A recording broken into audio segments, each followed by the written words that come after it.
आजकल काफ़ी केसेस हमारे पास जो आते हैं वो प्रेगनेंसी को लेकर रहता है। प्रेगनेंसी डिले होना, प्रेगनेंसी फेल हो जाना या आईवीएफ ट्रीटमेंट ले रहे हैं पर आईवीएफ भी डिले हो रहा है या तो फेल हो रहा है। तो उसके क्या कारण है ये लोग समझने की कोशिश करते हैं और आज इस वीडियो में हम वही समझेंगे कि इसके क्या कारण है। इसके 7 प्रमुख कारण हैं। प्रेगनेंसी अगर डिले हो रही है या फेल हो रहा है या तो आप आईवीएफ ट्रीटमेंट ले रहे हैं और वो काम नहीं कर पा रहा है। सबसे पहला कारण होता है कि आपकी उम्र 35 प्लस है, तो ऐसे केस में प्रेगनेंसी डिले होना स्वाभाविक हो जाता है। बायोलॉजिकल कारण होते हैं उसके। दूसरा कारण होता है कि आप अंडर वेट हैं या तो ओवर वेट हैं, आपका वजन संतुलित नहीं है। तीसरा कारण है कि आपके अंदर तनाव है, stress, anxiety, depression, fear, phobia, trauma, किसी अतीत में कोई घटना घटी है जिसको लेकर आपके मन में कोई गिल्ट है या रिग्रेट है। चौथा कारण होता है कि आपके अंदर कोई एडिक्शन हो सकता है, स्मोकिंग या ड्रिंकिंग एडिक्शंस हो सकता है। शादी के बाद आपने उसे कम कर दिया हो या छोड़ दिया हो, पर उसके पहले था वो जो आपके शरीर पे अभी वो नकारात्मक असर दिखा रहा है। पांचवा कारण होता है थायराइड की समस्या। अगर ये ओवर एक्टिव है तो ये हाइपरथायराइडिज्म कहा जाता है।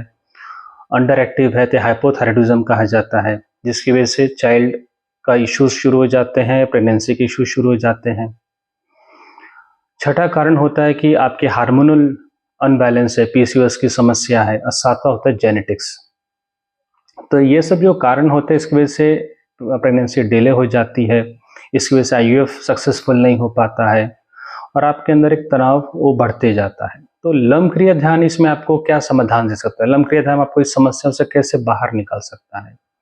जब हम लोग लम्ब-क्रिया ध्यान करते हैं प्रतिदिन 20 मिनट, तो सबसे पहला चीज़ जो आपके ऊपर असर पड़ेगा कि आपका वज़न संतुलित होना शुरू हो जाएगा। जितनी आपकी हाइट है, जितना आपका एज है, उसके अनुसार आपका वज़न संतुलित हो जाता है, स्टेबल वेट मिलना शुरू होता है।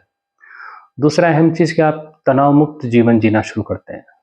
ज़ीरो स्ट्रेस रहता है, zero stress, zero depression, zero anxiety, किसी बात का गिल्ट नहीं रहता, किसी बात का रिग्रेट नहीं रहता है। जो घटना बीत चुकी है वो आपके ध्यान में भी नहीं आता है, आप केवल वर्तमान में रहते हो। तीसरा, आपकी के अंदर जो भी एडिक्शंस थे या है वो संपूर्ण रूप से निकल जाता है, उसका इंप्रेशन भी नहीं रहता है। चाहे स्मोकिंग हो, चाहे ड्रिंकिंग हो या चाहे कोई ड्रग्स हो, जो भी चीज़ आप सेवन कर चुके हैं या ले रहे थे या अत्यधिक आपने कोई मेडिसिन लिया है, उस सब का प्रभाव आपके शरीर से धीरे-धीरे समाप्त होने लगता है।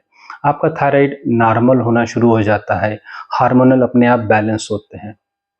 अब इसका सबसे अच्छा प्रभाव ये पता है कि आप सदैव आनंदित रहते हैं, सदैव आप खुश रहते हैं।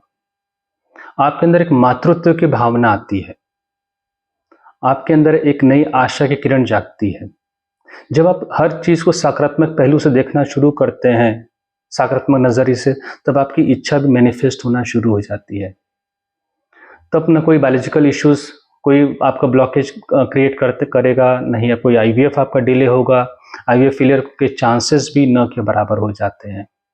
तो लम्ब-क्रिया ध्यान ये जो लोग प्रेगनेंसी के इश्यूज़ को लेकर काफ़ी तनाव में रहते हैं या नहीं हो पा रहा है, उन्हें लम्ब-क्रिया ध्यान निश्चित रूप से करना चाहिए। 15 मिनट का लम्ब-क्रिया ध्यान आपका जीवन बदल सकता है, आपके सपनों को साकार कर सकता है। जय हिंद।